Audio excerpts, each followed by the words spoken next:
அல்லாஹ் கூறுகிறார், வலில்லாஹி மா ஃபிஸ் ஸமாவாதி வ மா ஃபில் அர்ض் وَلَقَدْ وَصَّيْنَا الَّذِينَ أُوتُوا الْكِتَابَ مِنْ قَبْلِكُمْ وَإِيَّاكُمْ أَنِ اتَّقُوا اللَّهَ وَإِنْ تَكْفُرُوا فَإِنَّ لِلَّهِ مَا فِي السَّمَاوَاتِ وَمَا فِي الْأَرْضِ وَكَانَ اللَّهُ غَنِيًّا حَمِيدًا. வானங்களில் உள்ளவையும் பூமியில் உள்ளவையும் எல்லாம் அல்லாஹ்வுக்கே சொந்தம். உங்களுக்கு முன் வேதம் கொடுக்கப்பட்டவர்களையும் உங்களையும் அல்லாஹ்வுக்கே பயந்து நடக்குமாறு நாம் வசியத் செய்தோம், உபதேசம் செய்தோம். நீங்கள் அவனுக்கு மாறு செய்தால் அவனுக்கு நஷ்டம் ஒன்றுமில்லை. நிச்சயமாக வானங்களில் உள்ளவையும் பூமியில் உள்ளவையும் எல்லாம் அல்லாஹ்வுக்கே சொந்தம். மேலும் அல்லாஹ் எவர் தேவையும் அற்றவனாகவும் புகழுக்கு உரியவனாகவும் இருக்கின்றான் என்று கூறுகிறார். இன்ன அக்ரமக்கும் இன்தல்லாஹி அத்காக்கும், உங்களில் எவர் மிகவும் பயபக்தியுடையவராக இருக்கின்றாரோ அவர்தான் அல்லாஹ்விடத்தில் நிச்சயமாக மிக்க கண்ணியமானவர் என்றும் அல்லாஹ் கூறுகிறார். இவ்வசனங்கள் ஒரு மனிதனுடைய தராதரம் கண்ணியம் நிர்ணயிக்கப்படுவது தக்வா என்னும் இறையச்சத்தை அடிப்படையாக வைத்துத்தான் என்று அல்லாஹ் குறிப்பிடுகிறார். மேலும் ஒரு மனிதன் செய்கிற அனைத்து வணக்கங்களின் பிரதானமான நோக்கமும் தக்வா என்னும் இறையச்சம்தான். அதனால்தான் அல்லாஹ் நோன்பு குறித்த வசனத்தில் யா அய்யுஹல்லதீன ஆமனூ குதிப அலைக்குமுஸ் ஸியாமு கமா குதிப அலல்லதீன மின் கப்லிக்கும் லஅல்லக்கும் தத்தகூன், ஈமான் கொண்டவர்களே, உங்களுக்கு முன் இருந்தவர்கள் மீது நோன்பு கடமையாக்கப்பட்டது போல் உங்கள் மீதும் அது விதிக்கப்பட்டுள்ளது. அதன் மூலம் நீங்கள் இறையச்சமுடையோராகலாம் என்று கூறுகிறார். ஹஜ் கடமை குறித்த வசனத்தில் வதஸவ்வது ஃபஇன்ன கைரஸ் ஸாதி தக்வா வத்தகூனி யா உலில் அல்பாப், ஹஜ்ஜுக்கு தேவையான பொருட்களை சித்தப்படுத்தி வைத்துக் கொள்ளுங்கள். நிச்சயமாக இவ்வாறு சித்தப்படுத்தி வைப்பவற்றுள் மிகவும் ஹைரானது நன்மையானது தக்வா என்னும் பயபக்தியே ஆகும். எனவே நல்லறிவுடையோரே, எனக்கே பயபக்தியுடன் நடந்து கொள்ளுங்கள் என்று அல்லாஹ் கூறுகிறார்.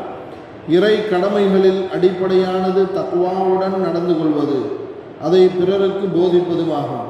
ஜும்ஆ குதுபாவின் ஃபர்லுகள் 5 ஆகும். அதில் ஒன்று ஊஸீக்கும் இபாதல்லாஹ் வைய்யாய அவ்வலம் பிதக்வல்லாஹ், அல்லாஹ்வை அஞ்சி நடப்பதை கொண்டு உங்களுக்கு வசியத் செய்கிறேன் என்று கூறுவதாகும். இத்தகில்லாஹ ஹைசுமா குந்த, நீ எங்கிருந்தாலும் அல்லாஹ்வை அஞ்சிக்கொள் என்கிறார்கள் நபிகள் நாயகம் ரசூலுல்லாஹி ஸல்லல்லாஹு அலைஹி வஸல்லம் அவர்கள். தனிமையில் இருந்தாலும் கூட்டாக இருந்தாலும் வியாபார நிமித்தமாக இருந்தாலும் குடும்ப காரியமாக இருந்தாலும் பயணத்தில் இருந்தாலும் என எல்லா நிலைகளிலும் நீ அல்லாஹ்வை அஞ்சி நடப்பது மூமின்களுக்கு அவசியமாகும். நபிகள் நாயகம் ரசூலுல்லாஹி ஸல்லல்லாஹு அலைஹி வஸல்லம் அவர்கள் பிரயாணத்தில் அல்லாஹும்ம இன்னா நஸ்அலுக ஃபீ ஸஃபரினா ஹாதல் பிர்ர வத்தக்வா, யா அல்லாஹ், எங்களுடைய இந்த பிரயாணத்தில் நன்மையான விஷயங்கள் உண்டாவதையும் தக்வா என்னும் இறையச்சத்துடன் நடந்து கொள்வதையும் உன்னிடத்தில் கேட்கிறோம் என்று துஆ செய்வார்கள். ஒருவருடைய விலாயத்திற்கு அடிப்படையாக காரணமாக அமைவதும் அவரது தக்வாதான். அது உச்சத்தை அடைகிற பொழுதுதான் அவர் வலியுல்லாவாக பரிணமிக்கிறார். அலா இன்ன அவுலியா அல்லாஹி லா ஹவுஃபுன் அலைஹிம் வலா ஹும் யஹ்ஸனூன் அல்லதீன ஆமனூ வ கானூ யத்தகூன், மூமின்களே, அறிந்து கொள்ளுங்கள், நிச்சயமாக அல்லாஹ்வின் நேசர்களுக்கு எவ்வித அச்சமும் இல்லை, அவர்கள் துக்கப்படவும் மாட்டார்கள், அவர்கள் ஈமான் கொண்டு அல்லாஹ்விடம் பயபக்தியுடன் நடந்து கொள்வார்கள். தக்வாவில் 3 படித்தரங்கள் உண்டு. ஒன்று, இஸ்லாமியராக இருப்பது. இது நிரந்தரமாக நம்மை நரகிலிருந்து பாதுகாக்கக்கூடியது. ஒருவர் லா இலாஹ இல்லல்லாஹ் என்ற ஏகத்துவ கலிமாவை ஏற்றுக்கொள்வதே தக்வாவின் தொடக்கமாகும். இதனால் அவர் நிரந்தரமாக நரகம் செல்வது தடையாகிவிடும். அவர் ஏதேனும் பாவங்கள் செய்திருந்தால் அதற்கான தண்டனை கொடுக்கப்பட்ட பிறகு சொர்க்கம் சென்று விடுவார். காஃபிர்கள் போல நிரந்தரமாக நரகத்திலேயே தங்கி இருக்க மாட்டார். 2, சிறிய பெரிய பாவங்களிலிருந்து தவிர்ந்திருப்பது. நன்மையான காரியங்களை எடுத்து நடப்பதும் அல்லாஹ் தடுத்த காரியங்களை தவிர்த்து நடப்பதும் தக்வாவின் 2ஆம் நிலையாகும். 3 சந்தேகத்திற்குரிய விஷயங்களிலும் தவிர்த்து நடப்பது. அதாவது ஹராம் என்று தெளிவாக தெரிந்ததை ஒரு மூமின் தவிர்த்து கொள்வான் என்பது யதார்த்தம்.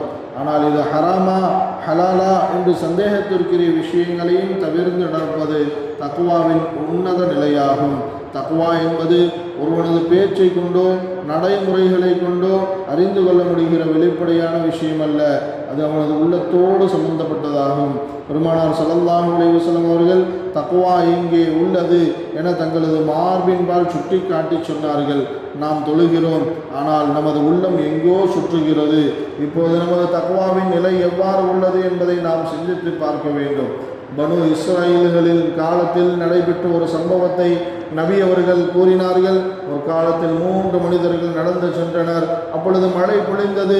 அவர்கள் மலையில் உள்ள ஒரு குகையில் நுழைந்தனர். ஒரு பெரிய பாறை உருண்டு வந்து குகை வாசலை அடைத்தது.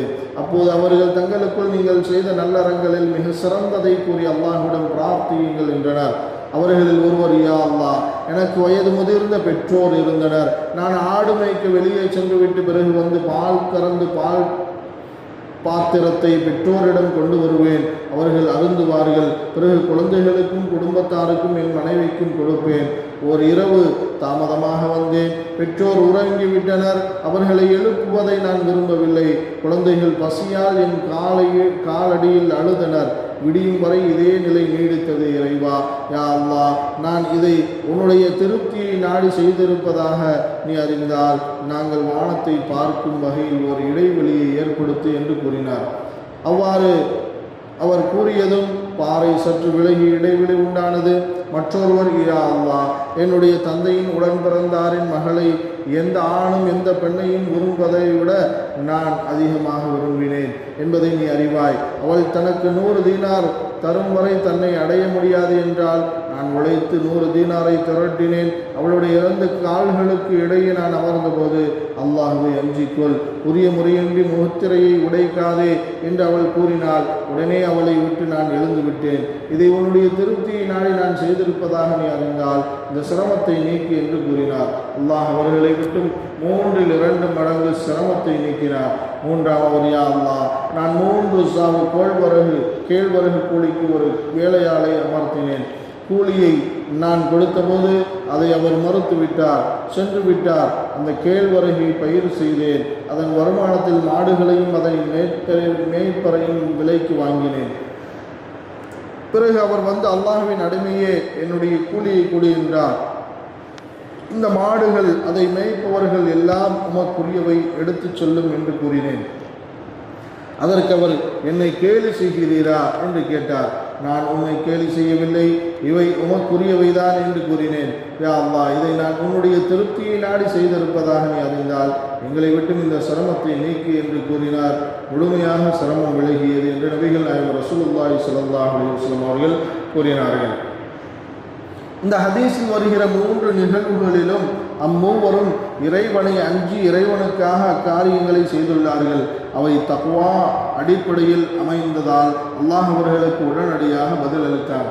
ஒருவரிடத்தில் தக்வா என்னும் இறையச்சம் இருந்தால் அதன் காரணமாக அவருக்கு எவ்வளவு பயன்கள் கிடைக்கிறது என்பதை குர்ஆன் ஹதீஸ் நமக்கு தெளிவுபடுத்துகிறது. ஒன்று, அவருக்கு கஷ்டங்களிலிருந்து நிவாரணம் கிடைக்கும்.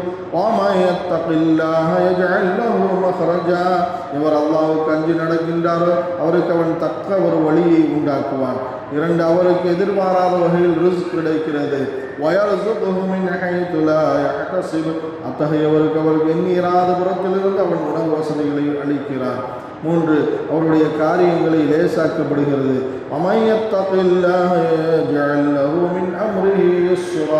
எவர் அல்லாஹ்வுக்கு அஞ்சி நடக்கிறாரோ அவருடைய காரியத்தை அவன் எளிதாக்குகிறான். 4, அவரை அல்லாஹ் பாவங்களை விட்டும் பரிசுத்தப்படுத்துகிறான். அவரது நற்செயல்களுக்கான கூலியை பன்மடங்காக கொடுக்கிறான்.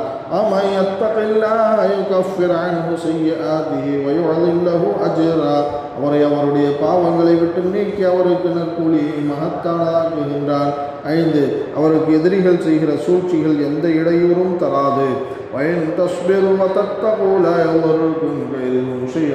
நீங்கள் பொறுமையுடனும் பயபக்தியுடனும் இருந்தால் அவர்களுடைய சூழ்ச்சி உங்களுக்கு எந்த தீமையும் செய்யாது. அவ்வாறு அவருக்கு அல்லாஹ் நேர்வழியின்பால் செல்வதற்கு சமயோஜிதமான அறிவை கொடுக்கிறான், பாவங்களை மன்னிக்கிறான். யா அய்யுஹல்லதீன ஆமனூ இன் தத்தகுல்லாஹ யஜ்அல் லகும் ஃபுர்கானன் வ யுகஃபிர் அன்கும் ஸய்யிஆத்திக்கும் வ யக்ஃபிர் லகும் வல்லாஹு ذுல் ஃபضலில் அஸீம்.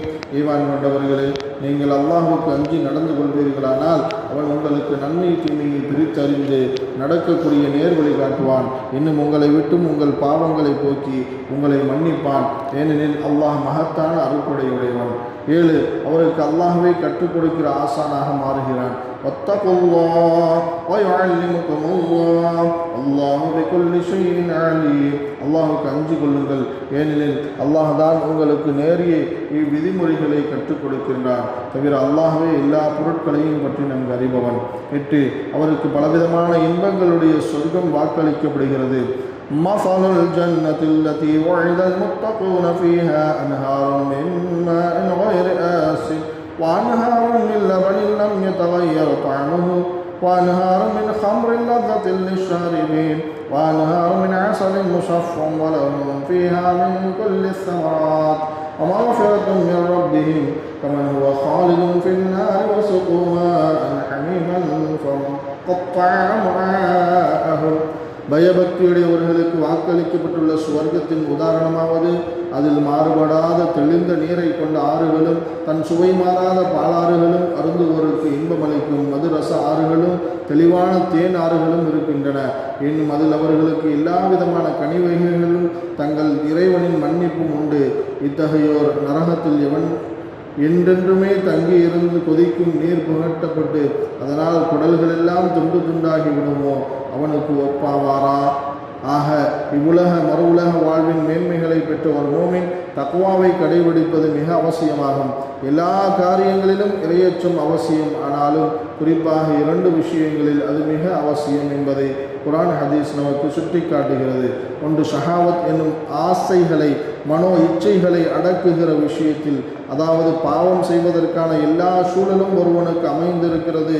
பாவம் செய்வதற்காக அவனுடைய மனம் தூண்டப்பட்டு தயாராகிறது.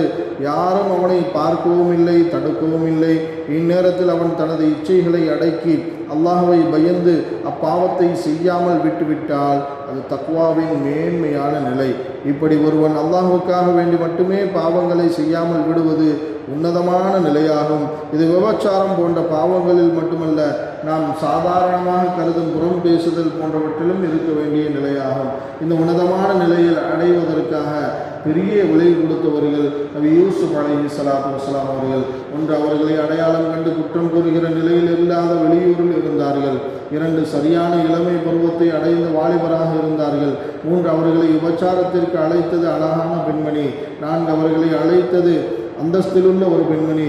5, யாரும் எளிதில் உள்ளே வந்து விடாத அளவிற்கு பாதுகாக்கப்பட்ட தனிமையான அரண்மனை. 6, அந்த பெண்ணே விரும்பி இவர்களை அழைக்கிறாள். 7, மறுத்தால் தண்டனை கிடைக்கும் என்ற நிலை. இப்படி 7 விதமான வாய்ப்பு அப்பொழுது அவர்களுக்கு அமைந்தும் அவர்கள் அந்த பாவத்தில் ஈடுபடாமல் சிறை செல்ல தயாரானார்கள். இது போன்ற நிலைகளில் அல்லாஹ்வை அஞ்சி வாழ்பவர்களுக்கு சொர்க்கம் வாஜிபாகி விடுகிறது. மன்னர் ஹாரூன் ரஷீத் பாதுஷாவிற்கும் அவரது மனைவிக்கும் இடையில் ஒரு சிறிய சண்டை ஏற்பட்டது. அப்போது அவரது மனைவி கோபத்தில், நீங்கள் நரகம்தான் செல்வீர்கள் என்று கூறினார். பதிலுக்கு மன்னர், நான் நரகவாசியனில் நீ தலாக் என்று கூறிவிட்டார். பின்னர் தனது வார்த்தைகளின் மீது கை செய்தப்பட்டவராக மார்க்க அறிஞர்களை அழைத்து இதற்கு விளக்கம் கேட்டார். அவர்களோ சுவனம் நரகம் என்பதை ஒரு மனிதனின் இறப்பிற்கு பிறகுதான் தீர்மானிக்கப்படும். எனவே இப்போது இது பற்றிய விதமான மார்க்க தீர்ப்பும் எங்களால் கூற முடியாது என்று கைவிரித்து விட்டார்கள். பின்னர் இமாம் ஷாஃபி ரஹ்மத்துல்லாஹி அலைஹி அவர்களிடம் இதற்கான தீர்ப்பு கேட்டு சென்றபோது அவர்கள் மன்னரிடத்தில், நீங்கள் உங்கள் வாழ்வில் ஏதேனும் ஒரு சந்தர்ப்பத்தில் ஒரு பாவத்தை செய்வதற்கான வாய்ப்பு அமைந்தும் இறைவனுக்கு பயந்ததற்காக மட்டும் அதை செய்யாமல் விட்டுவிட்டு இருக்கிறீர்களா என்று கேட்டார்கள். அதற்கு அவர், ஆம், அப்படியான சந்தர்ப்பம் என் வாழ்வில் அமைந்தது. நான் அல்லாஹ்விற்கு பயந்து பெரும் பாவம் ஒன்றை செய்வதிலிருந்து விலகி நடந்தேன் என்று அவர் கூறினார். அப்போது இமாம் அவர்கள், அவ்வாறெனில் நீங்கள் சுவனவாசிதான். ஏனெனில் அல்லாஹ் குர்ஆனில் وَأَمَّا مَنْ خَافَ مَقَامَ رَبِّهِ وَنَهَى النَّفْسَ عَنِ الْهَوَى ஃபைனல் ஜன்னதஹியல் மஅவா, எவன் தன் இறைவன் முன் நிற்பதை அஞ்சி மனதையும் இச்சைகளையும் விட்டு விலகி கொண்டானோ நிச்சயமாக அவனுக்கு சுவர்க்கம்தான் தங்குமிடமாகும் என்று கூறுகிறார். இந்த வசனத்தின் அடிப்படையில் நீங்கள் சுவனவாதிதான், உங்கள் மனைவி தலாக்காக மாட்டார் என்று விளக்கம் கூறி அவரை அனுப்பி வைத்தார்கள். 2. சுபஹாத் எனும் சந்தேகத்திற்குரிய காரியங்களிலிருந்து தவிர்ந்து கொள்ளும் விஷயத்தில் இமாம் புகாரி ரஹ்மத்துல்லாஹி அலைஹி அவர்களின் உஸ்தாத் இமாம் அப்துல்லா இப்னு முபாரக் ரஹ்மத்துல்லாஹி அலைஹி அவர்களின் தந்தை முபாரக் ரஹ்மத்துல்லாஹி அலைஹி அவர்கள் ஒருமுறை தங்களது தாயாரிடம் அமல்கள் செய்கிற போது எனக்கு அதில் இன்பம் லயிப்பு ஏற்படுவதில்லை, அதற்கு நான் என்ன செய்வது? நீங்களும் நானும் ஹலாலான உணவுகளை உண்பதையே வழக்கமாகிக் கொண்டிருக்கும் நிலையில் எனக்கு ஏன் இவ்வாறு இபாதத்தின் சுவை ஏற்படுவதில்லை? என்னை நீங்கள் கருவில் சுமந்தபோது ஹராமான பொருள் எதையும் சாப்பிட்டு விட்டீர்களா என்று கேட்டார்கள். அதற்கு அந்த தாய், ஆம் மகனே, நான் உன்னை வயிற்றில் சுமந்தபோது பக்கத்து வீட்டில் மரக்கிளை நம் வீட்டின் பக்கம் சாய்ந்திருந்தது, பழங்கள் கனிந்து தொங்கிக் கொண்டிருந்தது, நான் அவர்களது அனுமதியின்றி அதிலிருந்து ஒரு பழத்தை பறித்து சாப்பிட்டு விட்டேன் என்றார்கள். உடனே முபாரக் ரஹ்மத்துல்லாஹி அலைஹி அவர்கள் பக்கத்து வீட்டாரிடம் சென்று தங்களது தாயார் செய்த இக்காரியத்திற்காக மன்னிப்பு கேட்டு அதற்கு பகரமாக செய்வதற்கு பிறகுதான் நிம்மதி அடைந்தார்கள். ஹலால் ஹராம் விஷயத்தில் தெளிவு கிடைத்து விட்டால் நாம் அதை எடுத்து தவிர்த்து நடப்போம். ஆனால் இது ஹலாலா ஹராமா என்று தீர்க்கமாக தெரியாமல் சந்தேகத்திற்குரிய ஒரு விஷயமாக இருந்தால் அதிலும் கவனமாக தவிர்த்து நடப்பது மிக அவசியம். இந்த 2 விஷயங்களில் தக்வா என்பது ஏற்பட்டுவிட்டால் மற்ற விஷயங்களில் தானாகவே அது வந்துவிடும். அல்லாஹ் அவனை பயந்து இறையச்சத்தோடு வாழக்கூடிய நன்மக்களாக நம்மை ஆக்கி அருள் புரிவானாக. தக்வாவிற்கு என்னென்ன பலன்களை கொடுப்பதாக குர்ஆனில் அவன் வாக்களிக்கிறானோ அந்த பலன்களை நமக்கு நிரந்தரமாக நிரப்பமாக தந்தருள் புரிவானாக.